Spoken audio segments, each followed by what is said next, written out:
বুক জলে নেমে স্লোগান প্রতিবাদ দেখেছেন কখনো? দেখেননি তো? হৃদয় বিদারক এই দৃশ্য মালদার ভূতনির। আবারও ভয়ঙ্কর বন্যার কবলে মালদার ভূতনি।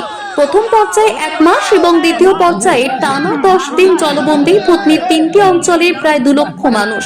দীর্ঘদিনের এই সমস্যা থেকে মুক্তি পেতে এবার আন্দোলনে নেমেছে প্রত্যন্ত এই দ্বীপ এলাকার বাসিন্দারা। ভূতনি বাঁচাও নামে ঐক্যবদ্ধ হয়েছে উত্তর চণ্ডীপুর, দক্ষিণ চণ্ডীপুর এবং হীরানন্দপুর এলাকার বাসিন্দারা। মঙ্গলবার তারা এক বুক জলে নেমে বিভিন্ন দাবিতে প্রতিবাদ মিছিল করে।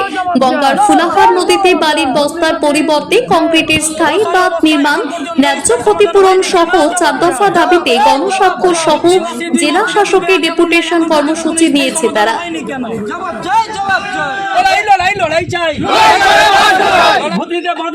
কাজ হতে দিব না, আমাদের দাবি দাবা পূরণ না হওয়া পর্যন্ত এই আন্দোলন চলবে।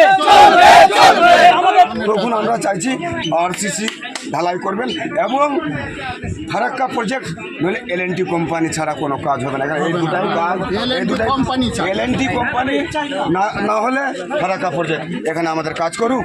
আমরা আদার্স কোনো ঠিকাদার কোনো কাউকে চাইছি না। বসছি আমরা মিটিংয়ে, এবার আমরা একটা লিখিতভাবে থানায় আমরা দিব, গোটা ভূতনিবাসী মিলে থানায় দিব আমরা দরখাস্ত। এবার থানায় যদি আমাদের অ্যাকশন না নেই তাহলে আমরা ভূতনিবাসী মিলে মানিক চকের ব্রিজের ওপারে মানিক চক যে বিডিও অফিসের সামনে জাতীয় সড়ক আমরা আন্দোলন করে পদ অবরোধ করবো আমরা সবাই মিলে। এত এত জল ফেলে আমার মতো ছেলে প্রতিবন্ধী হয়ে হ্যান্ডিক্যাপ হয়ে হেঁটে এসছি, এত জল ফেলে দেখেন প্রতিবন্ধী হয়ে হেঁটে আমার মতো ছেলে ত্রিপাল পায়নি, কোনো ত্রাণ পায়নি। আমার মতো অনেক প্রতিবন্ধী বিধবা মা আছে হ্যান্ডিক্যাপ আছে, ওরা কাউকে কোনো কিছু দেয়নি। আমাদের ভূতনি তো প্রায় অনেক লোক অনেক কিছু এগুলো পায়নি, ত্রাণ বলে পায়নি, সব লুট করেছে যেখানে সেখানে, আর কিছু এরা করেনি।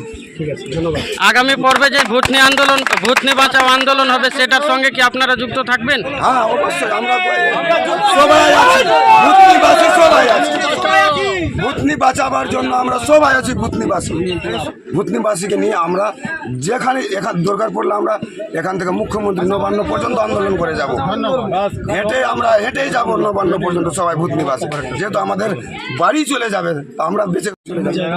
জমি জায়গা কলাই নষ্ট হয়ে গেল, ধান নষ্ট হয়ে গেল, পাট নষ্ট হয়ে গেল, আমরা কি করে খাবো? সরকার ঠিক দিচ্ছে, কিন্তু কিছুটা অবৈধ লোক যারা আছে এরাই সব গন্ডগোল করছে। কারা আছে?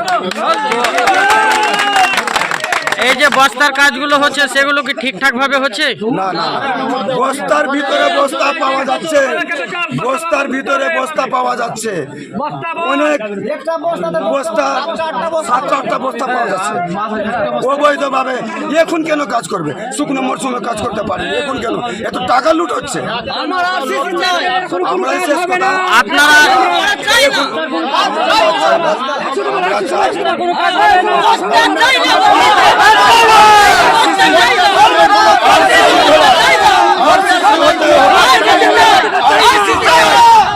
ভাঙন প্রতিরোধে সরকার যে অর্থ বরাদ্দ করেছে তাতেও ব্যাপক দুর্নীতির অভিযোগ তুলেছে ভূতনিবাসী।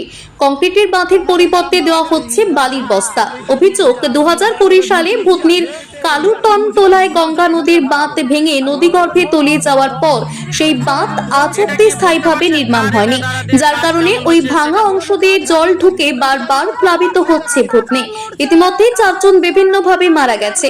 ভুট্টা, ধান, পাট, সবজি, কলাইয়ের প্রায় 1600 হেক্টর জমির ফসল নষ্ট হয়েছে। বিভিন্ন স্কুল সহ ভূতনি থানা, চণ্ডীপুর হাসপাতাল, উপস্বাস্থ্য কেন্দ্র, বিদ্যুৎ খুঁটি, রাস্তাঘাট, হাজার হাজার মানুষের ঘরবাড়ি প্রায় 1.5 মাস ধরে জলের তলায়। আমাদের গ্রাম বালা আমাদের গ্রামে মুন্সি কি আছে, ওই জাকির মুন্সিটা নামটা এখান থেকে ভাগালো। আমি ধর ছেড়ে দিল, ধরে। এটা কি বুঝতে পারছেন কার এটা দ্বারা দিয়ে কাজ কেমন হচ্ছে সেটা? কাজ ঘাটিয়া কাজ টোটালি কাজই করছে না, পয়সা খালি টাকা লুটছে, কাজে ওরা টাকা লুটপাট করে দিয়েছে। বাপের জন্য নাই, ছেলেটা মারলে আমি বাপের উপর না খেয়ে আছি। আমাদের না খেয়েই আছি আমরা। আপনাদের শেষ মন্ত্রী বলছে 47 কোটি টাকা আমি ভূতনিবাসীর জন্য খরচা করেছি, সেটা কি আপনারা বলতে পারছেন কি যে কাজ ঠিকঠাক ভাবে হয়েছে? না, কিচ্ছু হয়নি। ওরা নিজে নিজে খেয়েছে, টাকা নিয়ে যাচ্ছে, লুটের টাকা নিয়ে যাচ্ছে। এর আগে যে বন্যাটা হলো তারপরে শুকালো তো শুকনো শুকনো কাজ করছিল। কাজ দিল না, বাস্তাও দিল না, কাজও করলো না, বসে থাকলো। আজকে যে দক্ষিণ চণ্ডীপুর উত্তর চণ্ডীপুর হিরানন্দপুর থেকে যুব সংগঠন উঠে এসেছে, আপনাদের ভালো লাগছে তো? হ্যাঁ, ভালো হয়েছে। এটা আমরা চাই, এরকমই চাই। আপনারা কি চান এখন ভূতনির জন্য? বাস্তা দেবো না, আমরা মরবো তো মরবো। আপনারা বস্তা দিয়ে কাজ চান না? না, আমরা কাজ চাই না। বাস্তা দিয়ে কাজ চাই না আমরা। আমরা যাবো না, ওই বাস্তার কাজ করতে দিব না, বললেন কাজ করতে দিব না। রামবাড়িতে গাং ছিল এটা গাং